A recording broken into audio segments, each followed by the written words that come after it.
Welcome to the Zag Talk Podcast Live. My name is Guy Danhoff. We want to welcome you to the kickoff of our fall series. As tonight, I have a very special guest as we're going to talk about trends in social media impacting sport and fan engagement. Without further ado, let's bring on my guest, Dr. Galen Clavio from Indiana University in Bloomington. And I just want to say, Dr. Clavio, how are you doing this evening? Doing all right. Good to be here. Thanks for having me on. It's going to be awesome. And for those of you who may not know you, or maybe, let's bring up a little brief bio. You are the director of undergraduate studies at, again, Indiana University, Bloomington, specifically for sports media school. You're also an associate professor, and you're also the director of the National Sports Journalism Center. And you've also authored the book, Social Media and Sport, as well as published over 40 peer-reviewed journal articles. And also, why don't you tell our audience a little bit more about your background in broadcast and media? Yeah, absolutely. Now, I went to college as a broadcasting student here at Indiana. I was a play-by-play broadcaster professionally for about 5 years, mostly doing minor league sports, moved all over the country doing that. And, I pretty much retired from that once I got into academia, but I've been active in the podcast realm. I've had an IU basketball and football focused podcast called Crimson Cast. It's been around for about 15 years now, plus a few others that I do. So I've always been pretty active in the broadcast space, and it's nice to be in this kind of an environment where we don't have to be at a radio station or television station to talk to each other. Absolutely. We're just streaming it live. So for those of you who may be new to the Zag Talk podcast, again, my name is Guy Danhoff. I'm the host, and I also work at Missouri Baptist University in St. Louis at our main campus. I happen to be the graduate program coordinator for both our sport and fitness management programs. I'm an assistant professor of health and sports sciences, and I'm also a current broadcaster. And Dr. Clavio, this is my 8th year in the broadcast booth for MBU Athletics, and I also host our MBU football and baseball coaches shows, respectively. Obviously, one sport in the fall, the other in the spring. And for service, I'm our MOSHAPE, which is the Missouri Society for Health and Physical Educators. I'm our president-elect. I will be president in exactly 52 days, as our convention will be coming on in 50 days. And then lastly, I've written a book this past year called Zagging: Building Advocacy Through Digital and Social Media, just taking away of how non-for-profits and advocacy organizations can leverage their digital and social media. So with that, let's go ahead and dive right in. Let's talk about some trends. And I think this is a really good one to kind of kick off. Let's talk about right now, one of the trends that we both have seen, and that is the trend in social media specific to fan consumption. And I know you've written about this in certain some of your articles in your book. Talk to us a little bit about this dynamic of fan consumption. Yeah, it's interesting because I've been studying social media now for 15, 16 years, and the networks keep changing, but the trends are essentially the same. You keep seeing younger audiences drifting away from what the previous generation has been using. And, what we're seeing right now, I think, is a real focus and a coalescence around short form video. Yep. And the utilization of that even within forms that didn't use it before. And so, that's absolutely something aimed at the younger demographic, with the idea, I think, that people over the age of, say, 30 are going to be around. Like you're not getting rid of them in the space, but the younger audiences are harder and harder to grab. And that form of video seems to work best, at least in keeping their attention for a short while. Absolutely. One of the things that I see with fan consumption for the content providers is this. In my book, I wrote about this amazing statistic that every 24 hours, there are over 60 billion posts made every 24 hours. So in other words, today, we're fighting for attention. We're fighting just to get noticed. And I think that's why you're seeing such a shift in fan consumption, just like with what we're seeing right now with, the top platforms, your Facebook, your Twitter, your TikTok, the explosion of TikTok, Instagram. And when we look at that, organizations now, they've got to win the 3-second battle, because an exercise that I do, and I'll just do this right now, I'll pull it right up. is when I get a chance to speak live at conferences, I ask people to do this just on their Twitter account alone. And I'll say, hey, go ahead and pull out your Twitter. Just go through your main feed, right? Go through your main feed and then stop where something grabs your attention. I'll do this for 1 minute. Say I have 50 people in the room. I might have only 4 to 6 people actually stop in that minute. Mm-hmm. And that means there's a lot of people in that minute, nothing grabbed their attention. Right. I was wondering if maybe you could speak to that and how, especially in our field in sport, how some of these content providers are becoming very sophisticated on grabbing the attention of the audience. Well, I think so much of it is based on how well you understand the algorithm of whatever network you happen to be operating on. But it's interesting because I think most of the top content providers struggle to master all the algorithms because the algorithms change. I mean, I've got a former student of mine who works for a pretty prominent sports social media organization. And, she was telling me the other day that, TikTok, you don't know what you're doing, whether it's actually right or not. It almost feels like kind of hitting the mini lottery when you get something that spikes, because you could do the exact same thing a day or two later and it may not actually hit among a large number of people. And, so the 3-second hook is definitely critical, but I also think it's important to keep in mind that you can't rely solely on hooking people and think, oh, well, we've got the answer with all of this. You really have to have a consistent strategy, understanding that certain days you are going to have the big hits, you are going to get in front of a lot of people, and other days you're not. But if you've managed to snag those people subscribing to your feed, being interested in the stuff that you're doing, you're at least going to build an audience that might be willing to come back to your content even when you're not going viral with things, or even when you don't have something that's specifically grabbing attention for new people in that moment in time. Yeah, with that, now let's kind of shift a little bit. I'm going to piggyback on something you just said, because this is, again, something that's been a very hot topic and something I've spent considerable time researching and talking about in my book. And that is the shifts in these platforms, especially now. Reel seems to be the real popular thing now. We know that TikTok is just dominating the space.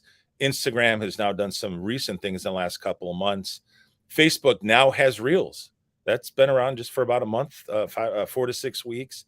And now, as we were talking even before we went on live on the broadcast, what YouTube Shorts is now doing is they're directly going after TikTok. And now they're trying to offer content creators a more lucrative deal, if you would, for content creators to get better compensated to shift over to the platform. So I was wondering if I could get your thoughts on this definite trend in social media. Yeah, the Reels thing to me it's fascinating because it feels like we've come full circle to network television, when television companies essentially relied upon the idea that people weren't going to pick up the remote and change the channel, and you'd see entire primetime programming strategies constructed around the idea that someone was going to flip on the television after dinner and it was going to stay on the same channel until 11 o'clock or 11:30 at night. So with Reels, it's even easier.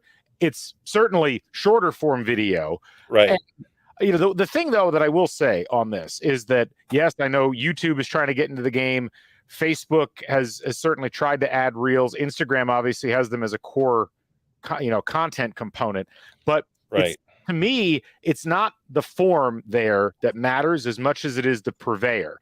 And I think the problem is that younger audiences aren't going to automatically drift back to Facebook or Instagram, or won't necessarily think of YouTube as a place to go to watch Reels, because that's not why they've downloaded those apps in the first place. They may not even have them anymore. So it's the form is important, and it's something you have to master as a content creator in the social media space for sports. But you also have to realize that even if it looks like things are trending towards these other networks, you really got to watch the demographics of the audiences and see what you are getting in terms of audience reach. Because if you don't, you can end up like newspapers did about 12 years ago, when they just decided they were going to jump onto Facebook because they assumed that people were going to be on Facebook for the next decade.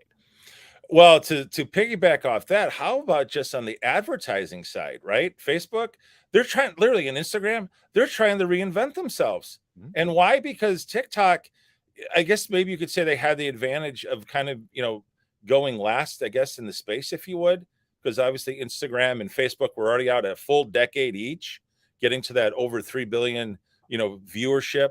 and then TikTok did it in 4 years. Well, they did. I mean, part of the interesting thing about this again is, yes, TikTok's a newer entry, but people are jumping off of TikTok now as well. I mean, and jumping off of Instagram, which I think a lot of people who are market observers looked at those and say, well, that's where the youth are going to be. And that's not necessarily the case. What you're seeing is this constant migration of younger audiences away from people 5 to 10 years older than them. And that's been happening since the mid 2000s. I mean, going from Facebook to Twitter, then Twitter to Instagram, then eventually Instagram to TikTok. And now we find ourselves in this position where there will probably be something else that pops up.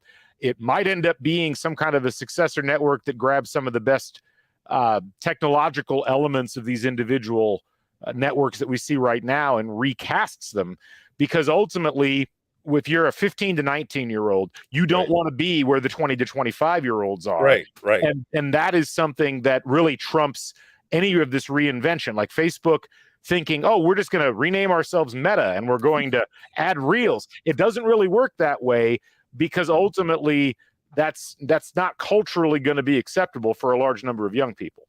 Right. Let's go ahead and take we got someone who's actually asked a question, and I'll go ahead and let you take it. Yeah, absolutely. Do you see a threat in the similarity of content starting to become a thing?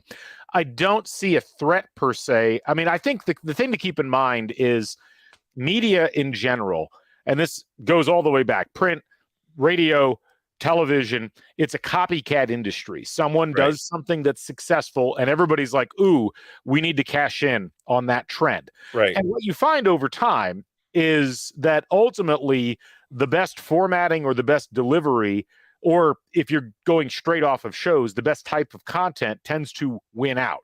And so, yes, you've got a lot of imitators. You've got a lot of people trying to master a particular formula. What I think is really interesting right now about the social space with Reels and video is that each of these platforms is doing it slightly differently. And I don't think anybody knows what the best approach is. TikTok decided they were going to extend their video lengths to 10 minutes. Instagram, those are still relatively short. And so right now, what I look at it more as is like everybody's got a basic form that they're going after. And now it's a matter of grappling with how do people really want to experience this, and what approach do we take to ensure that people get more exposure to that, and that will lead to more people changing what they're doing to follow that. Absolutely. That's a great answer. And thank you, Cam, for asking that question. Great question. Now, let's go ahead and shift now to fantasy sports. We know, right?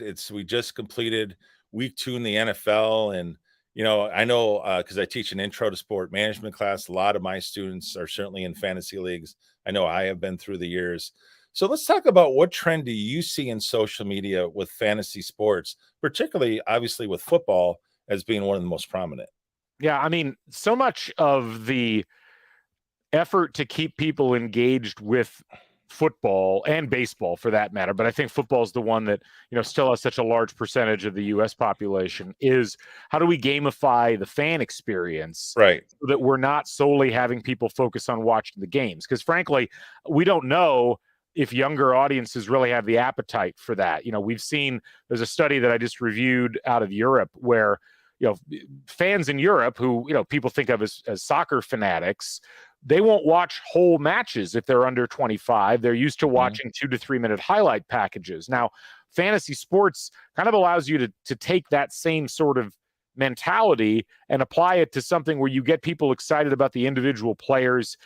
By using social media and by leveraging content that's built around that, you put, I think, your product, if you're a sports league or if you're a media company covering that league, into a position where the audience isn't just interacting with the core content, they're interacting with, this shoulder content, essentially, of fantasy sports. I do think there's some limitations to that. I think there's a lot of demographic limitations as far as who's actually willing to spend time and money to get good at fantasy sports. But I do think ultimately this is going to be a consistent thing. And again, this is something that was starting in traditional media right when social media was taking off. I remember like sports radio stations putting fantasy shows on in the mid 2000s. Right. When everybody was like, why would you do that? Like, that's a crazy thing to do from a content perspective. But it was because those companies saw the same thing that social companies are seeing now. Absolutely. And with that, we were talking about this a little early before we went on live. And that is, look at what ESPN's doing with their fantasy. I find it fascinating now, this year in particular. You are getting instant notifications when your player is in the red zone. To your point, if you don't watch games, no problem. But if you want to check out really quick, here it is. I got my phone. Oh, I got the pop up from ESPN. Or if your person scores, it gives you a notification for that. I mean, and then you also look at, we're talking about this, the other side of it is, well, here it is, right? Like tomorrow or Thursday, that's going to be waiver wire pickups and all that. But think about how sponsorship has changed, right? Every video that they put out between, I don't know, it could be 30 seconds to a minute 30 on every player, all has a 6-second video ad. That is a massive shift in the way that advertising is being done today, as well as how we see it on YouTube. And that's 6 seconds. We've just become culturally. Uh, it's a culture that is, at least it's here to stay for at least for a little while. Yeah, So well, and look, ultimately, a lot of people like to look at that and say, "Oh, that's a lack of attention."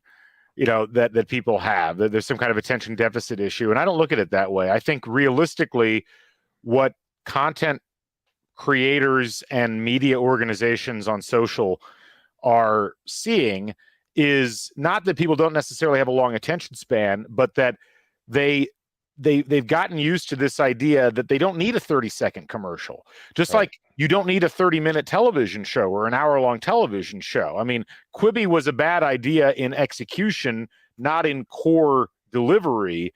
The idea of shorter shows that can capture somebody's attention, I mean, that's a common element of the social media space.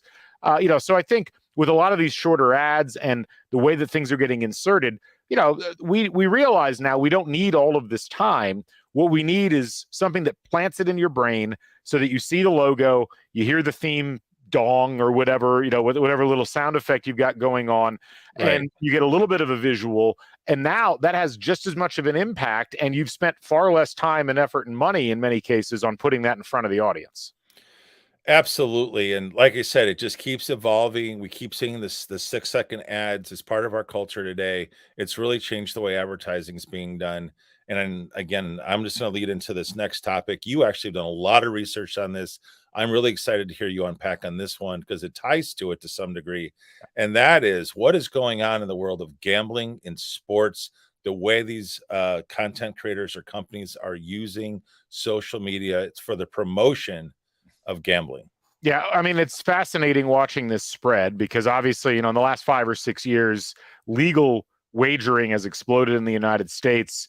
It's a huge topic, content wise, not just on social, but you hear it on podcasts all the time. There's so many ads, they're blanketing the coverage, despite the fact that I think I saw a statistic the other day, only like 5 to 6% of the American public has gambled on sports so far.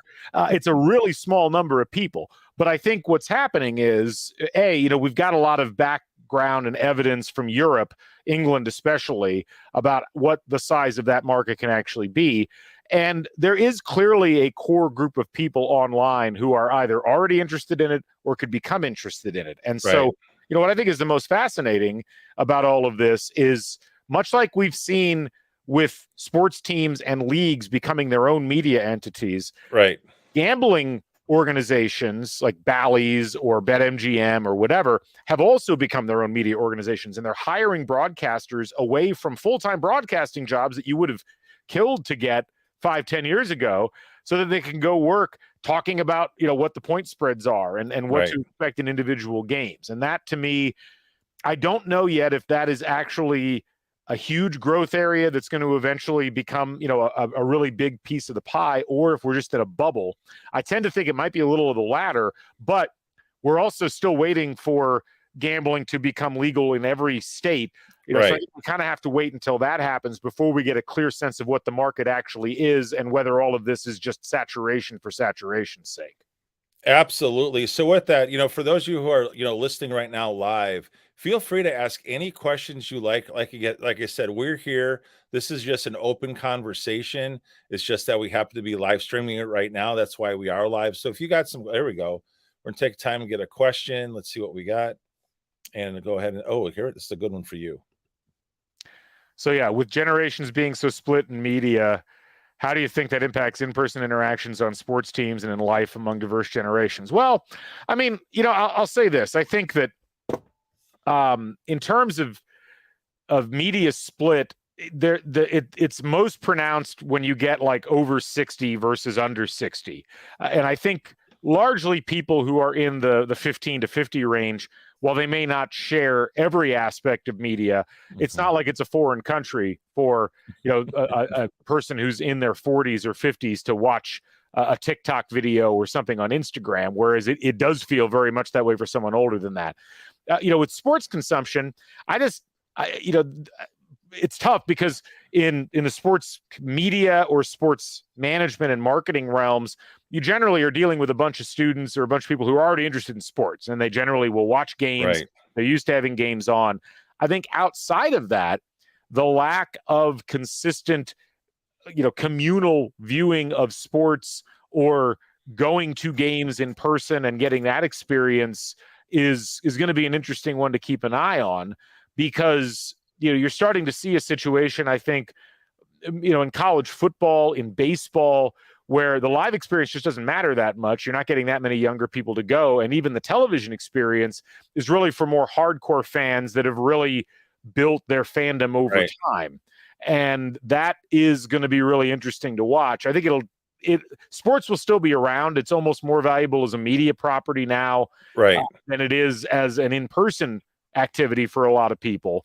And I think sports are going to have to change some. They're going to have to adapt to the fact that they got to bring fans back into the stadiums or the ballparks and make it more worth their while. We saw some of that with, I think, these Major League Baseball changes that happened in the last month. I think you'll start to see a lot of that happening elsewhere. Yeah, we got another question for you. This is a great question. Here you go. Would sports betting ever come into college sports with players being able to have NIL deals and it not be illegal? Well, there's a couple of different questions there. I mean, I think wagering on college sports, well, it already exists in some places. Like I'm, here in Indiana, I can get on my, my DraftKings app and I can bet on college sports right now. Whereas in New Jersey, I could not do that. I do think that will become normalized after a while. As far as NIL deals, I think certainly that is a little bit of a holy grail for any gambling or wagering app, is being able to actually get athletes into the mix. That is probably going to be something that's difficult to do on the college level, because college athletic departments don't want the potential downsides of having one of your athletes tied closely with the gambling operation. And so I would really be surprised. And I think you see that at the pro level too. It's not just a college thing. So that it could happen down the line. I mean, look, in England, it feels like a third of Premier League teams at any one time have some kind of gambling website as their jersey sponsor. So, it's not like you can't have wagering and sports in the same space doing the same things. I think on the college level, we're still a ways away from that. Absolutely. Here's another question that just came in. Okay, from Cam here. How do you think professional teams should manage content for each generation? Well, look, I think they're already splitting it up. At least the smart ones are. Where you have to understand that each of your networks that you are utilizing has a subdivided element of your audience in it. And I don't know that there's necessarily this is the control group media that a team uses. You have to tailor your message to each individual network, knowing what the audience is on that network that's watching you or reading you or what have you. And so, I think for a lot of organizations, they have to maintain a Facebook presence, because that is where largely your people age 55 and over are going to be. And that's an important demographic. That's the demographic that has money. They generally, at the collegiate level, they're making donations and they're getting involved that way. For the younger generations, you have to be able to have multiple content creators within your organization. You have to have people that can write effectively to older generations, and then people that can create video content that's going to appeal to younger generations. And if you're not doing that as an organization, you're either under budgeted or you're missing a big opportunity. Absolutely. So with that, let's kind of shift on this a little bit more, because this is something you and I talked about. The NCAA just recently, after the Ed O'Bannon class action lawsuit finally was ruled on. Now we have this new policy. And I'm going to start you kicking off the conversation, but then we're going to bring on a Zagbomb guest to kind of help, bring into more, perspective of the conversation. So why don't you kick us off on this topic? Yeah, I mean, this is really a fascinating area, but it's also an area that shifted a lot. This idea of athlete influencer deals and NIL in the collegiate space. I was on the task force here at Indiana University with the athletic department trying to figure out what the NIL space would look like about 13 months ago. And most of the conversation at that time was focused on this idea that it was really going to be about the individual athletes' market value and how people viewed them in the marketplace, and what businesses would be interested in investing with them. And I still think that will be something that matters to athletes that are a little bit down the revenue totem pole, the ones that are playing for Olympic sports teams and things like that. But realistically, the influencer deals, I think you're going to see the very popular athletes getting national deals. You're seeing popular athletes that maybe aren't on the internet or on the national level getting the big endorsement deals locally, but it's not really because of their presence on social media. It's just because of who they are. And it's just because of what they do. And it's essentially what the NCAA claimed we wouldn't see, which is some kind of a pay-for-play approach. Now, I have no moral qualms with a pay-for-play approach in college sports, because I do think there's a fundamental issue at the core of college athletics financing at the highest level where that really should be how it is. But, most people went this direction with NIL thinking that it was going to be who can be the Cavender twins, like who can be, the best personalities on social media. And that's not really how it's played out. Right. So what I'd like to do now is bring on a Zagbomb guest, and I'm going to bring on our head football coach from Missouri Baptist University, Coach B. And Coach B, I know you just got done with practice. I want to say thanks for coming on the Zag Talk. And, we're right now talking about this also applies to the NAIA, which Missouri Baptist University is part of. We want to kind of get your take on this, again, from maybe the recruiting side, or is this something that the NAIA is talking about, or even possibly, our conference or even MBU itself? You're muted. You're referring to the NIL? Yep. Yeah, I mean, the NAIA is talking about it, but it's not hitting the same way that it is. I mean, honestly, the NIL stuff is really a Division I highest level type deal. That's where you're going to see the most of it. Right. It'll trickle down some to the Division IIs, but it'll be very, very rare, or small type deals that you're seeing.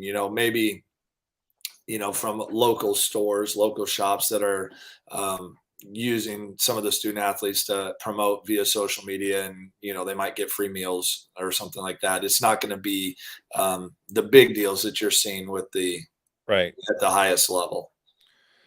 I mean, my honest feeling on that, I'll just say this real quick, and then I don't want to eat up that time, but honestly, I think that it creates more separation. It creates a lot of separation between male and female athletes, which, they Title IX and everything had tried to work to kind of balance that out, but it just continues to divide the haves and have-nots. And I'm not, like your guest, opposed to college athletes getting paid. I used to be, but I think that we're in a different space right now. There's a lot of money surrounding it. But I think that there needs to be some legislation and some type of parameters to it, because it is becoming pay for play, and it's really becoming, who can pay the most upfront to get the kid even through the doors. Dr. Clavio, anything you want to react to that?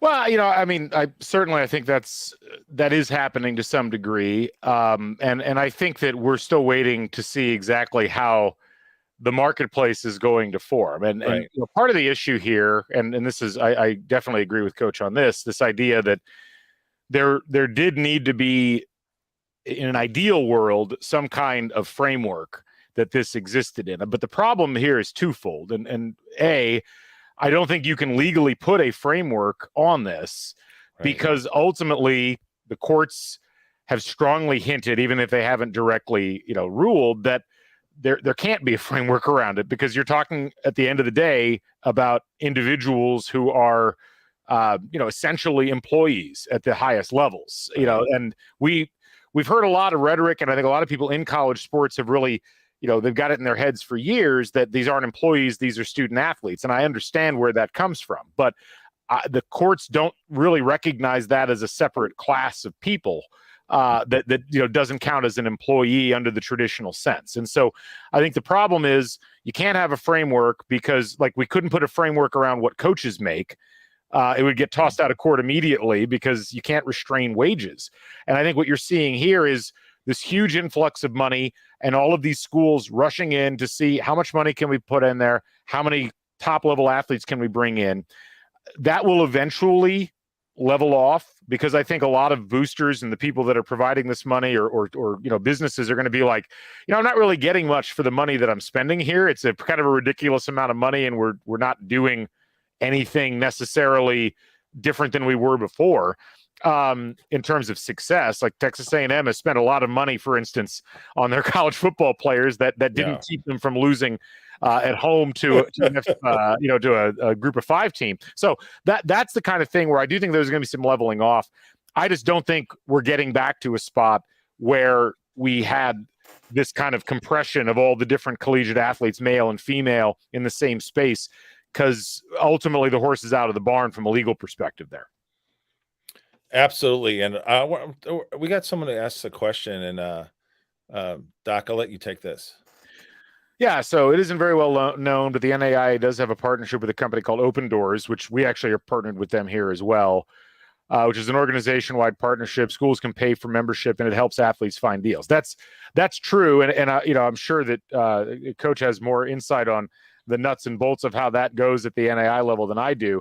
I do know this. I mean, ultimately, I think, the problem ultimately is that if you're going to be a local business that's looking for a partner through NIL, that's an athlete, there has to be, in most cases, if you're actually looking for a legitimate commercial partner, someone to put in ads, someone to promote your services or your business, what's the Q score of the person that you're bringing in if they're an athlete? Like, what is their actual reputation within the marketplace? Because, you think about, watch local, St. Louis television, like who's doing commercials. It's generally like models, or it's actors, or people who can, have an impact on the public. And not all athletes have the ability to do that. And not even at this level. I mean, the number of athletes at IU or at, Northwestern or someplace like that, who you could put into a television commercial or into an internet ad, and people will be like, ooh, that person's doing that. Let me go get a mortgage from that bank or something very few people rise to that level. And so I think ultimately this is those marketplaces are good. I just am dubious about what we're going to see in terms of actual deals getting done between businesses and players.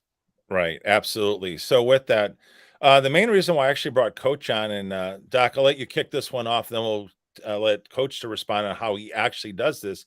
But we have definitely seen a trend in the way college athletes are being recruited through social media, and particularly through Twitter. And I know you've got some background on this, so why don't you kind of give us some insights on this, and then certainly Coach B can give us, the applied side of it.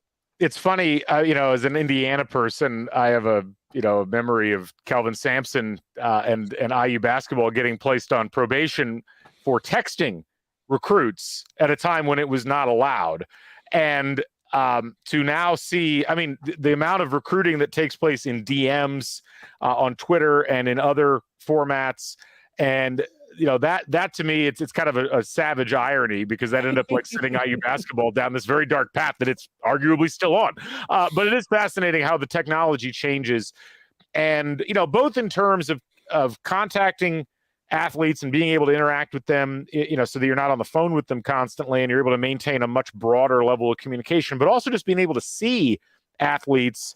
I have a good friend who's a recruiting coordinator at an FCS school, and hearing him talk about being able to see video of players that you might not be able to go out and go see in person and get a better sense of what they can do at your level. That's a big advantage if you know how to use that and can take advantage of it properly.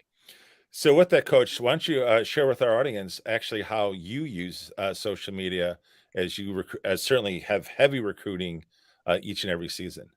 Yeah, I mean, a lot of what Doc is just kind of explaining is that it really opens us up to nationwide recruiting a lot easier than it did in the past, because we can get the film from somebody that's across the country. I shared with you this morning when we were talking and about a young man that we recruited and ended up signing from Florida, and that it was just via DM. Either I stumbled across his film or he sent it to me. We ended up recruiting and signing him, and it has really changed the way we do it. And what's interesting about the story with Kelvin Sampson is that the NCAA ruled that coaches could text unlimited via social media, because the reason they made that ruling versus like text messages or phone calls where you have dead periods or no contact periods or something like that. Even now, when you have a no contact period, you can do social media, because of the fact that the NCAA feels that the athlete can choose not to respond or cut you off or block you or whatever, whereas like a text message they can't, or a phone call they can't. It's just going to ring their phone and force them to kind of take that call or that text. So we use it a lot. It almost becomes overwhelming at times, because that you're just getting inundated with film. You get a lot of guys that, frankly, on their end, the athlete doesn't really know how to use it. So, we'll get a film and I'll watch it and I'll kind of respond, "Hey, I like your film. Tell me your story." And the first thing I'll get is, "Coach, do I have an offer?" And it's like, well, Right. there's a lot more that goes into how we offer guys than just, "Hey, I like your film." That's kind of step one. Right. But guys will send it out to a bunch of coaches, and it gives them the ability to do a lot of work on their own, versus the past where maybe they hire a recruiting assistant or a recruiting company. But we use it extensively, and it's a great way, especially for smaller schools. We use it a lot, even just to get free publicity. We can reach a lot of different people with just via social media that we don't have to pay for. And that is invaluable. So, Coach, you actually have a question. Question is from Brett. What are some of the biggest challenges you face with recruiting, especially in this day and age of heavy social media? I think one of the biggest challenges is sifting through all the film. I think that's always a challenge when you're recruiting, but when you're talking with the social media, it really does open you up to the entire country. And Right. you have to discern who are you legitimately going to go after. I think that one of the stats that we really try to pay attention to is that most students, and this might have changed a little bit, but most students go somewhere within 250-mile radius of their home. And so when you're really recruiting guys from outside of that bubble, you really have to be specific about who you are going to go after. And then I think the other thing with the social media aspect is making sure that we're recruiting somebody that's going to fit our school and our program and stuff like that. And Yeah. a lot of times, we'll follow somebody and we'll not recruit them because some of the other stuff that they're putting out. So when they DM you or follow you, now they're opening themselves up. So it's really they got to pay close attention to that as well. And Coach, I tell you, well, you're popular tonight. We open up a great question because you got another question. Is Twitter really a big access to get recruited from? I would say it is, at least get that introductory, in with a coach, because, you depending on who's on there, but you can access a lot of coaches. You can access, a position coach or a recruiting coordinator or an offensive coordinator. Whereas, Right. Sometimes that film may not be seen by them. Now, just because you send it to them doesn't mean that they'll see it, but Right. it is a very widely used tool. I can tell you at every recruiting fair, every camp that I go to, almost all the coaches anymore are giving out their Twitter handle more than they are their business card. And it's just an easy way to stay up with guys. That's a great point. And anything, Dr. Clavio, you want to kind of bring a bookend to this topic? Hey, look, I think what's fascinating to me is how this is going to continue to mutate, but also how Twitter's kind of been that venue for a decade now. This is something I keep stressing. It's like you see, we talk about TikTok a bunch. We talk about Reels. At the end of the day, people want something they can just send messages on and send links with. And that is something I think in sports in particular that keeps Twitter afloat, among other things. And so I always caution people, don't abandon social media just because it doesn't have all the features you were looking for, because you're probably going to use a little bit out of each network at some point. Absolutely. So, Coach, we want to thank you for taking the time. We know we're interrupting your film session. I know your schedule. Obviously, I've been hosting your show for 8 years. So I'll see you back on Thursday for your coach's show. But thanks for stopping in. Thanks, guys. Have a great show. Thanks. Okay, thank you. All right. So let's kind of shift to your world there, Dr. Clavio. And that is, this is near and dear to you. And that is sport game recaps and post-game interviews. Really the influence of social media and how that content and information is being created, disseminated, and how it is certainly distributed. Yeah, well, the audience has changed. We talked about this earlier with the willingness of people to watch sporting events live. A lot of people who are in the younger demographic are opting for highlights, because why sit through the whole thing when you don't have to? You got other things that you can do. And I think we're seeing a lot more algorithmic approaches to writing game stories, where in some cases you've got computers that are programmed to grab box scores and come up with a coherent storyline, and they're actually pretty good at it. So a lot of sports writers and people that are covering games, if you're doing it from a writing perspective, you're focusing on analysis. You're trying to explain not what, but why, or and not how, but who. Right. Correct. And and then even with video, look, ultimately the highlights are everywhere, and they're generally really high quality. So the age-old element of sitting there and filming the whole game from the end zone, or filming the whole game from the baseline, maybe isn't as important as what you're getting in the press conference, what you're getting in the interviews after the game, and how you can merge that with a little bit of B-roll, because you're trying to tell stories that are going to compel people. It's tricky.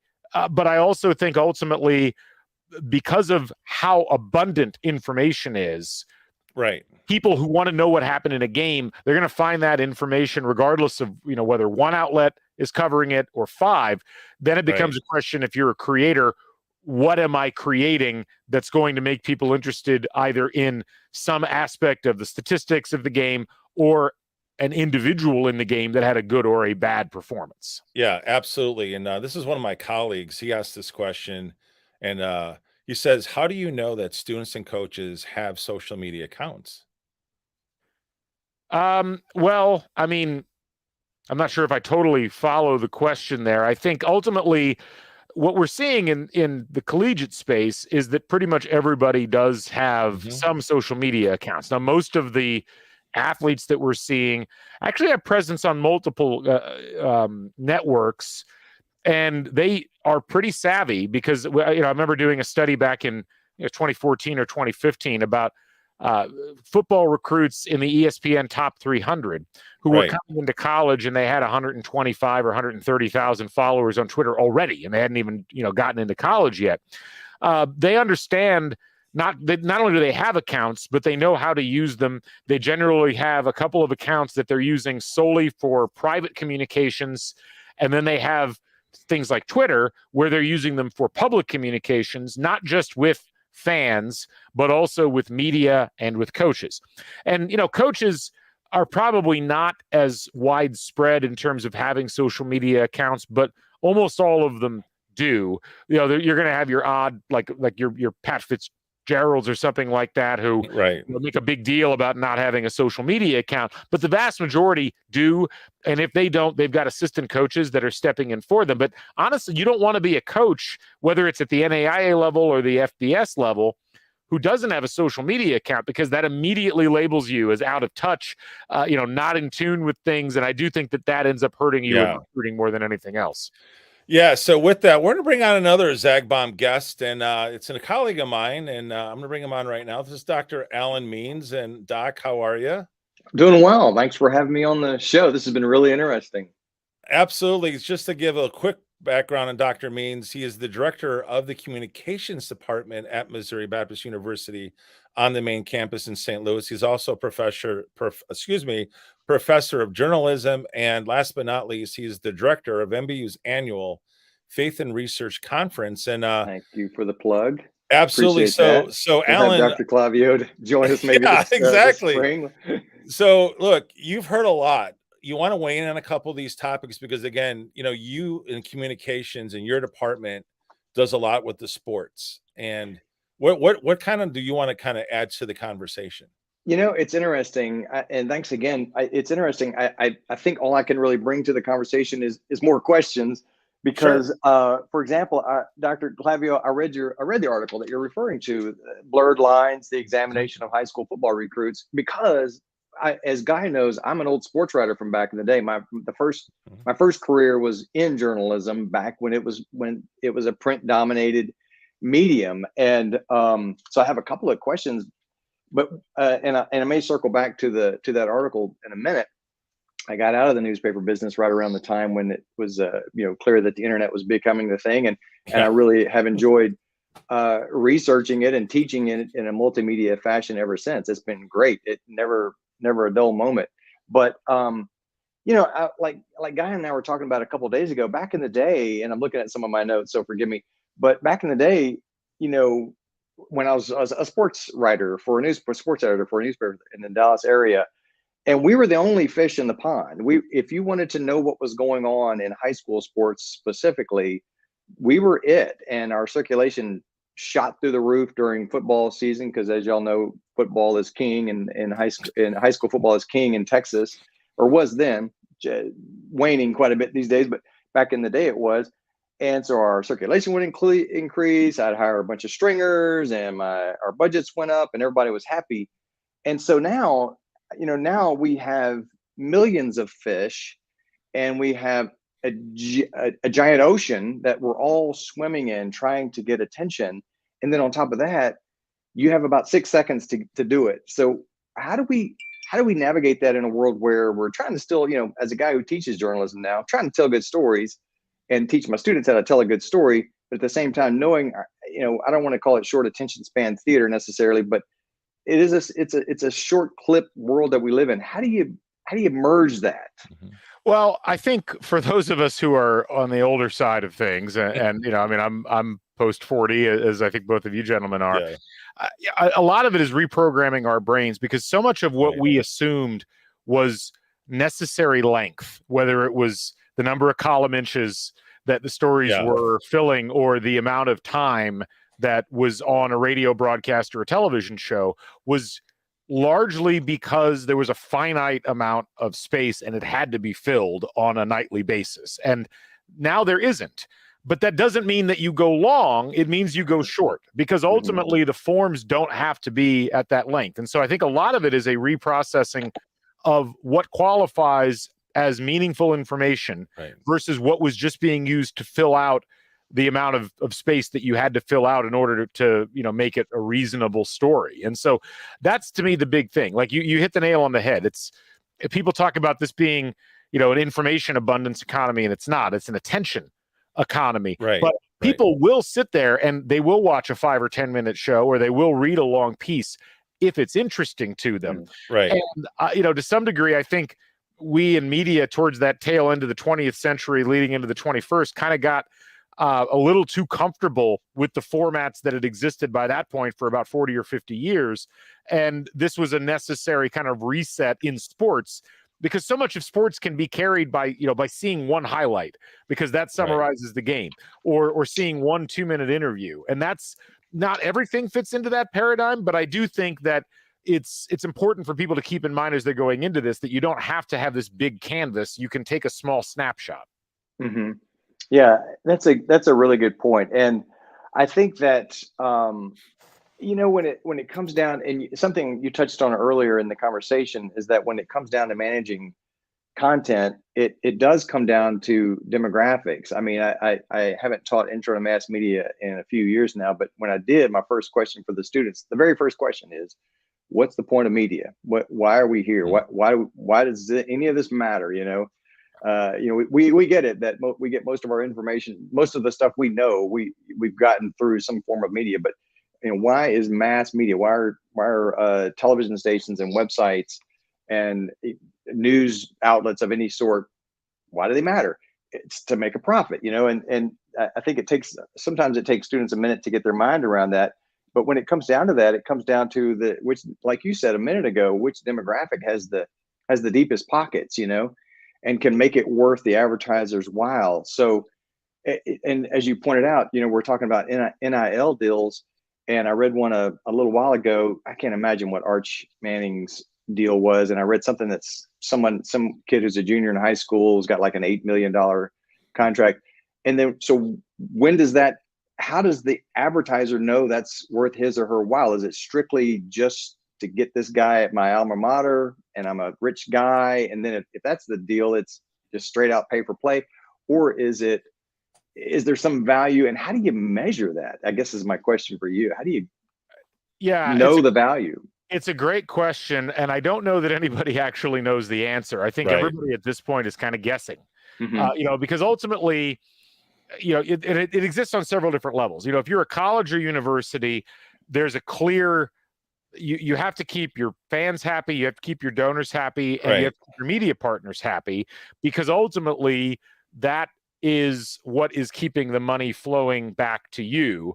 And to some degree, you have to raise your game if you're in one of the big football conferences now, because that inventory has to then sell commercials that that businesses are going to want to pay money to ESPN or Fox or wherever for. But is there a 100% tie between that and actual money coming in? I don't think so, because a lot of it right now is, especially with younger audiences, it's about this age-old idea that we've had in business for years that, okay, if we cultivate a younger audience, they will become larger scale consumers the further into their lifespans they go. And I don't know if that's actually the case. I mean, I think you knew that in the mass media era because you had decade after decade of watching that growth pattern occur. With social media and with app-based programming, you're in a different sphere now where technology is being constantly disrupting itself. It's slightly bettering itself. And then that's changing the forms and the things and people that are going on to it. And so, what I try to communicate to my students is, there's a need for good content, entertaining content. That has been a common thread through not just media, but entertainment over the course of the last 150 years. But it's how that gets packaged in the sports environment that becomes really fascinating, because ultimately, are you actually, I don't know that young people are interested in teams as much as they're interested in players. And that's an entirely different paradigm from what we had 50 years ago, but it's a lot closer to what we had 100 years ago. So I think that there's a cyclical aspect to it. And so you have to keep that in mind, that there's not necessarily a right answer to this yet. We think we know, but we don't really know. So Dr. Clavio, why don't you take this comment and question from Kenton, and it actually piggybacks on exactly what you just said. This idea of stuff recycling often in pop culture, it's true. I mean, it happens in fashion, it happens in programming. I mean, we talked about it earlier with this idea of reels and just this constant flow of video, very much aping what you saw in network television, but in 15 to 30 second blocks as opposed to 30 to 60 minute blocks. What with the big thing right now, as far as making a return about something that used to be popular, I think is the one aspect that's a little bit different here is that media is still kind of, I think, settling into a cycle where the primary conduit of content has all the different types of content in it at once. That's the one thing we haven't seen, because in the 1980s, television was over here and radio was over here and newspapers were here and magazines were their own separate thing. And to have all of that compressed and coming through Twitter or coming through an app is a different sort of environment that we're not used to. But I do think that a lot of the features of media from the 50s, 60s, and 70s that were cool at the time that kind of got flattened out by the network television structure or by USA Today or some of the mass-produced newspapers that were kind of just shipping the same thing everywhere. I think what you're seeing is a return to a more locally or regionally based type of media, because you have to go after smaller audiences that you can guarantee are going to be there, not expect that you're going to have this mass audience all the time. And this is where, I think Dr. Means is, hit something on earlier that I was interested in. This idea that, yes, you have to make money. That's why media exists. Right. We have yet to have the reckoning that I think is coming, that you're not going to be able to make the same amount of media that you were making 20 years ago. ESPN's learning that the hard way. That reckoning's coming for a bunch of other organizations here very soon. Mm-hmm. Yeah, that's a really good point. In fact, it kind of spins both of y'all into a conversation that I was having the other day with Guy about community. Back in the day, it was community journalism, and that was the safest space to tell stories, because it was hard to reach, especially if you were geographically not so close to a big city. And that's kind of this. I think that's kind of the space we're in now. Like, I might not follow every single team. I might just follow defensive backs on the Dallas Cowboys or whatever, and then Guy, you made a point the other day about how communities are building inside of different areas of social media. I don't know exactly what that looks like. Maybe y'all could shed a little bit of light on what that might look like moving forward. How do you community building and maintaining? So I'll say this: the communities are no longer geographically dominated. Right. I mean, I've become a big Tottenham Hotspur fan, and that is it's a team in North London that I watch every Saturday on on NBC or on Peacock, and I'm in this like weird kind of mesh of accounts in the US that follow these games, and we interact with each other during games. That's a community. Frankly, a community I feel more comfortable in than sometimes the IU basketball or football communities that I actually live in, because there is a commonality there in terms of we're all watching things at the same time and experiencing it the same way, as opposed to some people being at the game and some people being, they're watching it on television. And so I think, places like Reddit, which has its flaws, but at the end of the day, it's a nice parking spot for conversation pieces about what's going on with games, far more so than Facebook or Twitter or some of these other places. That to me becomes the core. It's like, I need somewhere to go where, I don't have to be there in the moment to catch up on what everybody else who shares the same sorts of things that I'm thinking and feeling are. And I don't want it to be on a message board, because message boards, kind of had their day 20 years ago, but they're largely dominated by the worst people on the internet. They're not particularly well, policed. And I think that's the other aspect to this is you have to cultivate, and you have to essentially gate the community a little bit. This idea that you don't want jerks. You don't want people that are talking in ways that are insulting or just being trolls. You want people that legitimately care about the same things that you legitimately care about. Right. And the number of places that do that on social media right now is depressingly small. Yeah, and getting smaller as it seems like as they get more and more popular, then the bad influences come into that space, and then it becomes commercialized like any other medium. But I want to turn this back over to you. But when I read your article and Blurred Lines, really good stuff, and you pointed out in your research, and you can kind of explain this to the audience a little bit about what you did, just so they have some context. But my question for you at the end of that, maybe that explanation is, how much do high school athletes really know about their personal brand value? I mean, I followed a few because my nephew played high school football in Texas. So, it was kind of fun to follow him and listen to him on the radio streaming up here. And it was really a fun year last year. But I'll check out some of their accounts, and it looks kind of random and just silly stuff that they're talking about. I'm curious to know how savvy. I mean, clearly the ones who are getting huge NIL deals are being coached very well, and I know there are consultants that help them do that. But how, like, organically, I think you even mentioned kind of something like foreground or backstage and front stage. How good are they at kind of managing their brand? They're actually, so it's funny, that article, and just to kind of give the audience a a little bit of backstory on that. This was a friend of mine, Dr. Evan Frederick, who's at the University of Louisville, and I did that study. And this was, again, it was back in 2014, which was almost a decade ago now, frighteningly enough. It seems so current. It was a novel study at the time, because what we did was we looked at a selected group of high school football stars who were, in the upper reaches of the ESPN 300, and we looked at what they were using their Twitter feeds for, and we both had a pretty good idea before we went into it that this was not just a bunch of high school kids doing goofy stuff. And when you really go through and look at the messages being written, yes, a lot of the vernacular is youth oriented, I think would be the best way to put it. It's not something that a 20 or 30 or 40-year-old would necessarily be writing. But most of these athletes were actually using their social media for kind of a dual purpose. And I see this a lot with younger people, with people just entering college, where they've grown up without a public audience. They've grown up using social media as a way to communicate with friends. And then with those that are popular, those that have cultivated an audience, suddenly start to realize that they have to change the way that they do things, because they have this large number of people who are following them because of their athletic exploits or something along those lines. And so I've found, generally speaking, they are pretty savvy about that. It doesn't keep them from tweeting or putting out messages that a PR expert would recoil in horror about at times.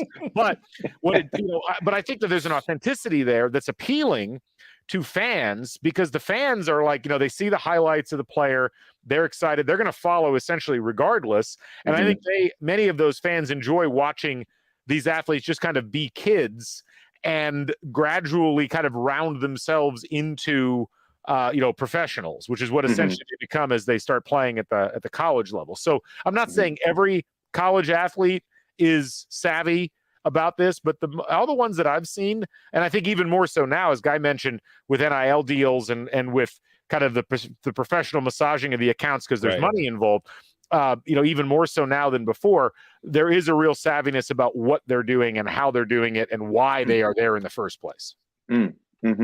Interesting. Yeah, that was awesome. That's a cool article, by the way. I might have to dig that one out for my intro class. Definitely do a little analysis on it. Yeah, because it leads me to believe, like, the question, my final question might be, like, back in the day when we saw this thing called the internet crackling, we're like, oh, that'll be great. That'll help us drive circulation, and we thought that for a while. I was one of the few in our newsroom when the first guy showed me this, and I can't remember the original browser. Y'all can help me. The icon was like an anchor. That was Netscape. Yeah, Netscape. Thank you. Yeah. And so one of our Mosaic was the first one. Netscape right. was right after that. Yeah, that's right. You're right. This guy was showing me Netscape, and we're old. and we all but it was still right there at the beginning. And I thought, well, this is going to change everything, and I'm not sure how. And so, of course, it did. Now I start thinking, and then, of course, our website drives the ship. I don't even do a printed newspaper at my school, and we haven't for years. But now I'm wondering, is social media going to drive the ship, and then kind of traditional, I guess, internet story is going to be secondary? How's that going to look in 5 or 10 years, or do we even have an idea? I think a lot of it depends on the subject and the audience, because I think ultimately visually driven media, we know, is more appealing to young people than written media. And written media is never going to go away completely. You're always going to have an upper strata intellectually of people who prefer that. But it's so easy to make really dynamic and compelling and informative video and write it and deliver it in a way that you could have only dreamed of 20 or 30 years ago, right? And that, I think, is the big difference. And it's like, if I'm a younger person and I can watch an awesome 8 or 9 minute video that takes the place of a takeout feature that would take me 20 or 30 minutes, and I get essentially not just the same information, I get it in visual graphic form with overlays, and I get to see and hear the people that would normally just be quoted in the piece. I think that's hard for written media to overcome, except in kind of boutique publications. I mean, it's been interesting watching The Athletic try to navigate this space, because I think for people who have a background in newspapers, that's like the platonic ideal of what the internet should look like for sports writing. Mhm. But the problem is, I don't know how many people under the age of 35 they're really attracting, because they don't have video. They really don't do podcasts that well yet. They've tried to work on that. But I think you have to have that dynamic media piece as at least part of the delivery process. And I do think social media ends up being the best spot for that, because, as I said earlier, you've had this convergence, this flattening of the media landscape. And ultimately, and this is the hardest thing, I think, for people of our age to get our heads wrapped around. I don't think the younger audiences really perceive huge differences between written content, visual content, and even audio content the way that we do, because they all appear in the same spot. Like they all essentially pop up out of the same app. Yeah. And that is really a fascinating aspect that is very generationally split. Yeah. Yeah. That's interesting. That's true. And Dr. Means, the only other thing I would add to your question, which is a great question, is this is another area of my research has been looking at user generated content. And I think when you've got, students, or you've got faculty, or you've got even coaches, or, anyone within the ecosystem of a university, if they're creating some of their own content that's highlighting, for example, some great things or fan experience, those are some other things that I think that people like in your position, like for MU Timeline, that would be something that people would find fascinating. And also, especially, showing community, and, like when we have the big football game and you got all the pageantry going on and you're getting some of those fan clips. I think that's another thing to consider, because user generated content is just exploding at the seams. It is. And in fact, my dissertation 15 years ago had to do with just that. What were newspapers doing with their websites to not just shovel their newspaper content at readers, but to connect with them and interact with them, and to have that conversation with them. And I think they were doing better then than they are now. I think, I don't know if newspapers have they're running out, their money's short, and they're not able to do some of the creative things they were doing back in the day. But, they had like town hall meetings with coaches, and they were pretty well attended.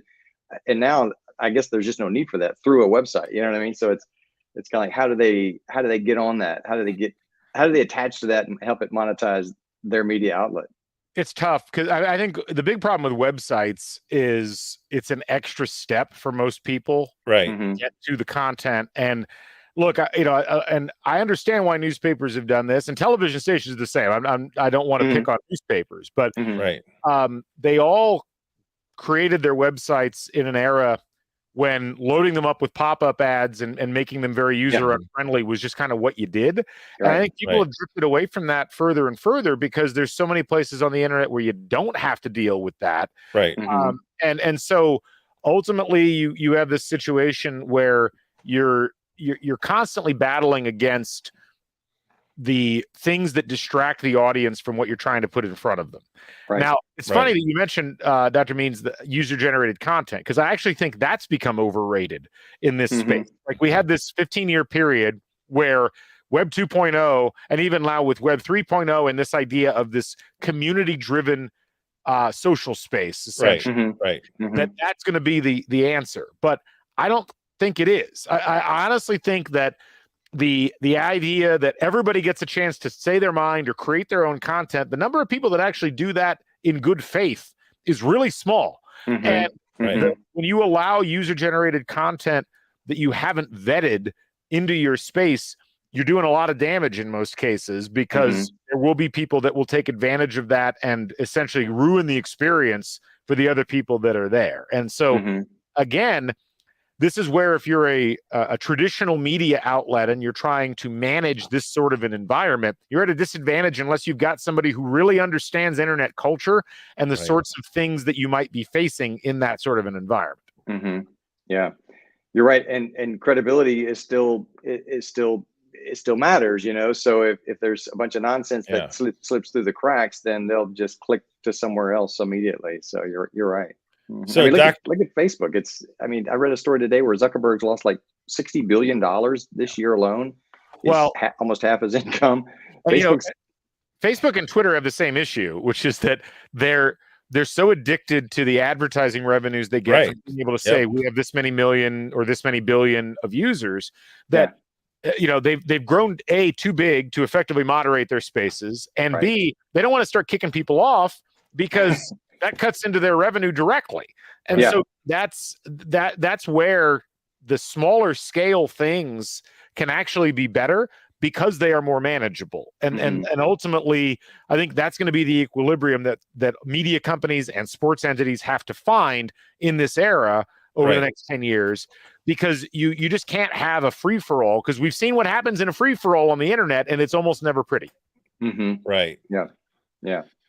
Well, Dr. Means, I just want to say thank you for coming on tonight. Oh, thank you guys for having me. This is It's a been lot of really fun. good stuff. Absolutely. So just want to thank you. And Dr. Clavio, we'll wrap up with just one last topic. And you know that this is near and dear to me. And that's going to be on looking at the trend of right now is going to be looking at advocacy. And I'll let you start with this. Obviously, I've written a book on it. And when you think of advocacy today, what comes to mind for you as it relates to sports? I mean, I think the biggest thing is being able to leverage an individual's sports-related achievements or accomplishments and shed light on something that the average person might not be thinking about. And that's kind of as broad of a brush as you can paint this with. But ultimately, it really does come down to this idea of, how do I put something in front of an audience where I can let them know about something that they maybe haven't thought about, maybe haven't experienced, and maybe that opens their mind and opens their thought process to a different course of action that they might take to try to help someone less fortunate than them, or someone that's dealing with something that's difficult. Absolutely. So what I want to do is I'm going to bring on my last Ag Bomb guest. His name is Sean Nevels. And Sean, you there? Oh, there he is. All right. Hey, Sean. And let me pull up your bio really quick. And this is Sean Nevels, and he's the program manager for the Special Olympics International, and he does a lot with their health and PE and sports space. He also has his national podcast with Shape America, which is a national organization that he does monthly. And then last but not least, as I told you earlier, I'm the president-elect for MoShape here in Missouri, and he is the MoShape Equity, Diversity, and Inclusion Chair. And Sean, we want to welcome you, as right now, we're talking with Dr. Clavio about advocacy, and I think we would really like to know from your perspective, especially starting with the Special Olympics, how are you using it to advocate for specifically that demographic? It's all about, and Guy, thank you for having me. It's always amazing to get the prime time spot. I mean, I'm kind of jealous you got me on with Dr. Clavio, Coach B, Dr. Means, and then you bring me on at the end. I don't have a title. I'm just another guy. But man, it's about advocacy to me, and it's not just a thing with Special Olympics, but it's everything in the world of sports management. It's about advocating. Advocating is about empowering the voice of the voiceless, right? So in this entire conversation of what we have, we're talking about, anything from gambling to NIL. Well, think about gambling. What is that? Well, if I'm one of those fans on a Sunday who doesn't have the money to buy tickets to go to a game, I can just pop on my phone, get on a site like FanDuel, and create my own team and be my own owner and make money that way, right? Monetize off of that. And then we're talking about NIL, name, image, and likeness, for our college athletes or high school athletes going into college. It's about monetizing their own brand and having a sense of ownership of themselves, which they didn't have before. So this has been an amazing conversation around all of that. And, I think about sports idols like Muhammad Ali and Jim Brown, people like that didn't have platforms that are available today, like a Facebook, like a Twitter. It's essentially, these platforms have allowed these high-level athletes to have a voice, and not just to talk about sports related achievements like Dr. Clavio is talking about, but also societal issues. You know what I'm saying? Think about our athletes like a LeBron James in the NBA when they advocated for, the social injustice issues, particularly like Trayvon Martin in 2012.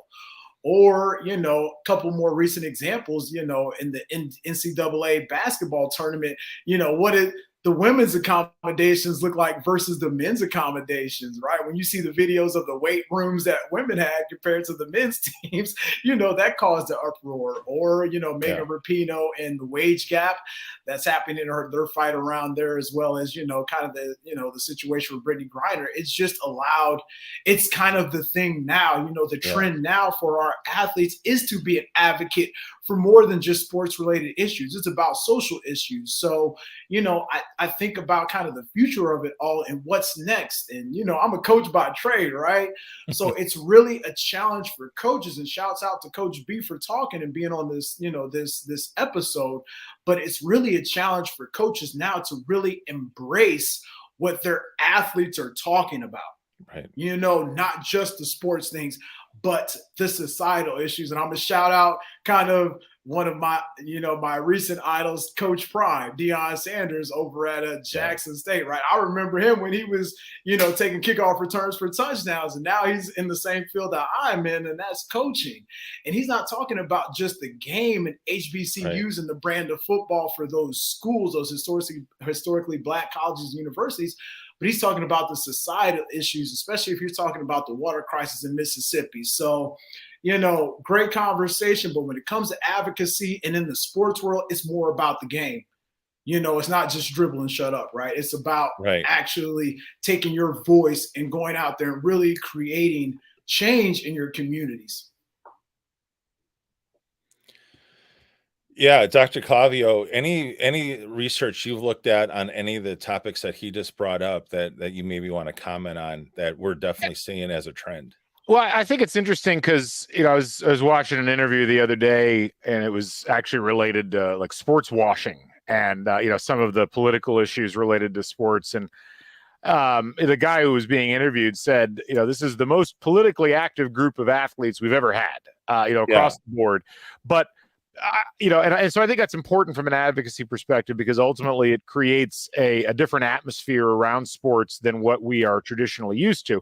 But I do also think that to some degree, sports organizations, not just here in the US, but worldwide, have a tendency to allow athletes to make statements of advocacy or political statements, and then they essentially use that as a distraction so that they themselves don't actually have to make any changes in what they're doing or how they're approaching things. And that, to me, it's like the way that we conceptualize advocacy on social media, it matters because it does get the message out in front of a large number of people, in many cases, people across, national borders. Right.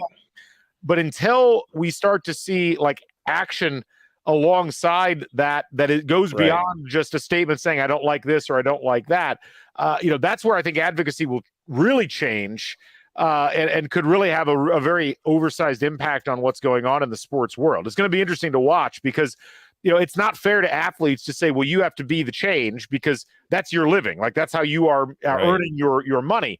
But I do also think that political pressure on athletes to make like these huge statements, not just in words, but in actions, is going to be an interesting lever point, because at some point that will happen. You're kind of seeing it with like the Live Tour with golf and, with the Brittany Griner situation, a lot of the women's basketball players saying, well, we're never playing in Russia again.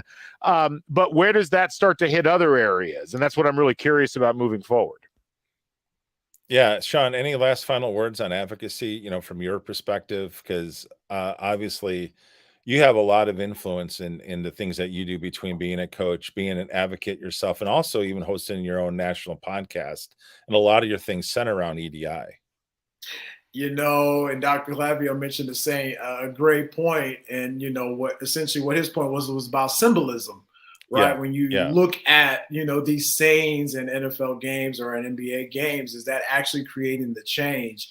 And essentially at the end of the day, it's just about our athletes being, the ones that are willing to do that, to be the voice, because a lot of them come from the exact same situations. And again, when you're talking about a lot of these athletes, they come, especially from basketball and football, they come from particular communities or situations or circumstances where they didn't have access to things to to uplift them. So the game essentially became their means. So they took the game and they took these platforms like social media to then be advocates for their communities. So, it's all kind of a build up effort to make it happen. But at the end of the day, you have to trust the heart of those athletes. And then eventually you'll see a lot of those athletes become their own owners or, agents of change in their field. So great conversation. Dr. Clavio mentioned a great point there about symbolism.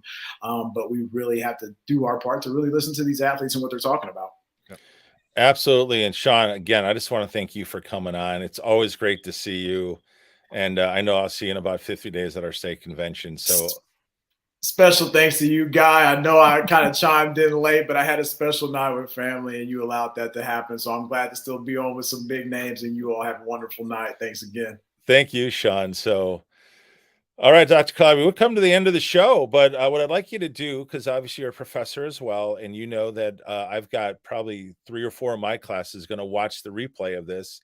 What would you say to those undergraduate or graduate students that are in the sport management programs, and they, here's something like we're talking about, tonight, and we're talking about, some of the trends in social media. It's impacting not just sport, not just fan engagement, but it's also affecting their careers.